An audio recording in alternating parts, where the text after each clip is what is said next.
नमस्कार साथियों, आप देख रहे हो ओम इंडियन ओम न्यूज। जालोर से लोकसभा चुनाव को लेके बहुजन समाज पार्टी के अधिकारी व नेता पहुंचे हैं, तो इनसे जानेंगे कि लोकसभा चुनाव को लेकर क्या तैयारियां चल रही है और यहाँ के लोगों का किस तरफ रुझान जा रहा है। सर नमस्कार। नमस्कार। जी, आपका नाम? जगदीश चंद्र पाल, हाँ हाँ। बहुजन समाज पार्टी का प्रदेश महासचिव हूँ जी जी। और इधर पूरे जोन का इंचार्ज हूँ। हाँ हाँ। मेरे साथ में हरीश जी गौड़ हैं, ये भी जोन इंचार्ज है। हाँ। क्या माहौल चल रहा है? आप यहाँ घूम रहे हो, यहाँ मीटिंग ले रहे हो, तो लोगों का किस तरफ रुझान जा रहा है? यहाँ से लाल सिंह जी राठौड़ के सामने अशोक जी गहलोत के जो पुत्र यहाँ से चुनाव लड़ रहे हैं, तो आप किस तरह का चुनाव नजरिया देख रहे हो? इस बार जो ये लोकसभा चुनाव है, इसमें बहुजन समाज पार्टी ने बेन कुमारी मायावती जी ने जालोर लोकसभा सीट पर लाल सिंह जी राठौड़ को जो आशीर्वाद दिया है, तो सबसे पहले तो मैं जालोर की, सिरोही की और सांचौर की जनता को इसके लिए बहुत प्रफुल्लित है और खुश है। और सभी में खुशी की लहर है कि बेन कुमारी मायावती जी ने इस बार एक राजपूत समाज को जो भाईचारा बनाकर और इस बार जो टिकट दिया है, तो इस बार लाल सिंह जी की जीत पूरी तरह से निश्चित है। क्योंकि जालोर विधानसभा लोकसभा के अंदर जो दलित समाज है, जो आदिवासी समाज है, जो पिछड़ा समाज है, पिछले देश आजाद हुआ तब से यहाँ पे त्रस्त है, परेशान है। क्योंकि यहाँ पे जो दबे कुचले समाज के लोगों को काम किसी ने नहीं किया, दोनों पार्टियों ने किया नहीं किया है। चाहे वो भारतीय जनता पार्टी है, चाहे कांग्रेस है, दोनों ही पार्टियों ने इन लोगों को दबाने का काम किया है, इनके हक अधिकार को दबाने का काम किया है। और विशेष रूप से जो कांग्रेस की सरकार जब रही राजस्थान के अंदर, तो अशोक गहलोत ने यहाँ पे जालोर क्षेत्र के अंदर कई ऐसे जुल्म जातीय अत्याचार हुए, उत्पीड़न की से कई घटना हुई, एट्रोसिटी की कई घटना हुई, लेकिन उन्होंने किसी के ऊपर कोई ध्यान नहीं दिया साथियों। तो दलित समाज में विशेष रूप से काफी रोष है अशोक गहलोत को लेकर। और इस बार जो अशोक गहलोत जो ऐसा विचार कर रहे हैं, सोच रहे हैं कि मैं अपने लड़के को यहाँ से जिता के भेज दूंगा, तो वो अपने दिमाग से ये ख्याल निकाल देवे। इस बार उनको बहुत हार का मुंह देखना पड़ेगा, बहुत चोट खानी पड़ेगी, क्योंकि इस बार बहुजन समाज पार्टी के साथ सर्व समाज तैयार है। और सर्व समाज इस बार पूरी तरह से लाल सिंह जी राठौड़ को यहाँ से जिता के दिल्ली में सांसद बना के भेजने का काम करेगी। इसलिए पूरी तरह से चारों तरफ एक खुशी का माहौल है कि यहाँ से एक मजबूत प्रत्याशी बहुजन समाज पार्टी ने उतारा है। और चारों तरफ गांव गांव ढाणी ढाणी में आज बहुजन समाज पार्टी का कार्यकर्ता बैठा हुआ है। पूरी तरह से कार्यकर्ता ने कमर कस ली है। और इस बार जब जिस दिन वोट पड़ेंगे साथियों, 26 तारीख को, 26 अप्रैल को, उस दिन मैं कह रहा हूँ सबसे ज्यादा वोट अगर किसी को मिलेंगे तो बहुजन समाज पार्टी को मिलेंगे, बहुजन समाज पार्टी के प्रत्याशी को मिलेंगे। दोनों पार्टियां विकास की बात कर रहे हैं। आप इस एरिया में आए हो, तो आपको कैसा विकास दिखा? रोडों का हो चाहे पानी का हो, आप इस एरिया में घूम रहे हो। देखो, ये दोनों ही पार्टियां हैं, ये क्या करती है, गरीब के साथ एक तरह से खिलवाड़ करने का काम करती है। गरीब को लालच देती है फ्री का। मैं आपको कहता हूं, हमें फ्री का नहीं चाहिए। हमें फ्री का 5 किलो अनाज नहीं चाहिए, हमें फ्री का कुछ भी नहीं चाहिए, शिक्षा नहीं चाहिए। आप तो हमारे लिए दो चीज फ्री कर दो, एक तो हमारी शिक्षा फ्री कर दो, एक सभी को चिकित्सा फ्री कर दो साथियों। हमें रोजगार चाहिए।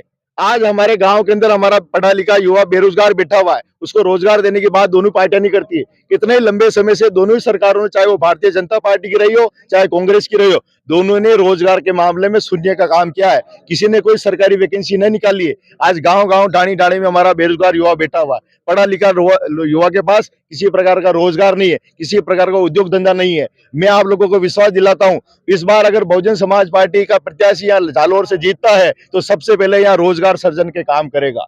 जितने भी युवा हैं उनको रोजगार दिलाने के काम करेंगे। छोटे छोटे स्तर पर जो उद्योग धंधे खुल सकते हैं, वो सब उद्योग धंधे हम यहाँ खोल के उनको फ्री का नहीं, उनको मेहनत का देने का काम हम लोग करेंगे। बहुत बहुत धन्यवाद जी। सर कैसा माहौल दिख रहा है, आप यहाँ घूम रहे हो? जनता का रुझान केवल और केवल बीएसपी की तरफ है, क्योंकि बीजेपी कांग्रेस ने आज तक विकास के नाम पर, जैसे हम लोग भी फील्ड में घूम रहे हैं, 15 किलोमीटर का सफर हमें 1.5 घंटे में पूरा करना पड़ रहा है। जगह जगह रोडें टूटी हुई है। सांचौर और विशेषकर जालोर के अंदर रोडों के नाम पर कुछ नहीं है और प्रशासन आंख बंद करके बैठा हुआ है। दुनिया भर के एट्रोसिटी एक्ट चल रहे हैं, दुनिया भर के जुल्म जाती हो रही है, लेकिन अशोक गहलोत सरकार ने भी कोई तवज्जो नहीं दी। भारतीय जनता पार्टी भी इस तरफ नहीं देख रही है। हाँ, ये बात हम लोग जरूर बता देना चाहते हैं कि जालोर सिरोही की जो लोकसभा सीट है, जब ये आरक्षित सीट थी, जब भी यहाँ पर प्रत्याशी बाहर से लाके थोपे गए थे, कभी पंजाब से ला करके, कभी साउथ से ला करके, लेकिन जनता इतनी भोली है कि इन्होंने वोट दिया है और वोट के बदले में इनका कोई विकास नहीं हुआ है और ना इन लोगों के साथ में किसी प्रकार का न्याय हुआ है। जनता अब ये ठान चुकी है कि बहन जी ने अगर ठाकुर लाल सिंह को अगर जो टिकट दिया है तो दलित और सवर्ण की एकता होकर के इस सीट को निकालने का काम किया जाएगा। और जो बाहरी जो प्रत्याशी है इसका पुरजोर तरीके से प्रत्येक वोटर इसका विरोध कर रहा है। जालोर के अंदर ये विकास की बात कर रहे हैं वैभव गहलोत जी, इनके पिताजी की पीछे सरकार थी, तो इनकी सरकार में विकास नहीं हुआ, तो अब ये विकास की बात कर रहे हैं, तो आप घूम रहे हो, कैसा विकास लगा आपको? विकास जरूर कर रही है, स्वयं का विकास कर रहे हैं, स्वयं की पार्टी का विकास कर रहे हैं, स्वयं के जो चहेते लोग हैं उनका विकास कर रहे हैं। अशोक गहलोत जी के गले में फांस फंस गई है कि इनका नाम था कि पूर्व सीएम के लड़के वैभव गहलोत यहाँ से चुनाव लड़ रहे हैं।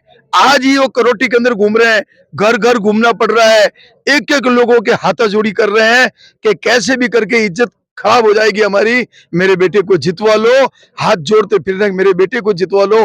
बहुजन समाज पार्टी का प्रत्याशी बड़ा मजबूत आया है और बहुजन समाज पार्टी के जो जो नेता हैं, जो कार्यकर्ता हैं, वो पुरजोर से लग चुके हैं पार्टी को जिताने में। ये लाल सिंह जी राठौड़ मैदान में उतरने के बाद यहाँ से ये सीट त्रिकोणीय मामला हो गया है, वोट सीट हो गई है, तो क्या लगता है यहाँ से बहुजन समाजवादी पार्टी को कितना यहाँ से इफेक्ट मिलेगा? ये त्रिकोणीय नहीं, ये एक कोणीय है हो रहा है। बहुजन समाज पार्टी का कार्यकर्ता जग चुका है। प्रत्येक विधानसभा के अंदर 40 से 50,000 वोट बहुजन समाज पार्टी का है और प्रत्येक लोगों ने ठान लिया है कि इस बार हम बाहरी प्रत्याशी को वोट नहीं देंगे, नहीं देंगे, नहीं देंगे। हाँ, जो कुछ भी ये कुछ खिचड़ी बांट रहे हैं उसको खाने का काम जरूर करेंगे, लेकिन वोट तो केवल हाथी पर ही देंगे। साथियों, जालोर सिरोही लोकसभा चुनाव में बाहरी और अंदर का भी विरोध चल रहा है। इधर एक तरफा टिकट देने का भी विरोध चल रहा है, तो यहाँ से लाल सिंह जी राठौड़ को एक तरफा फायदा मिलता हुआ दिख रहा है और लोगों में एक जोश भी है कि बाहर का कैंडिडेट हमें नहीं चाहिए, हमें तो यहाँ का लोकल चाहिए। तो ये मामला आप किस तरह देख रहे हो, कमेंट में हमें बताइए। धन्यवाद।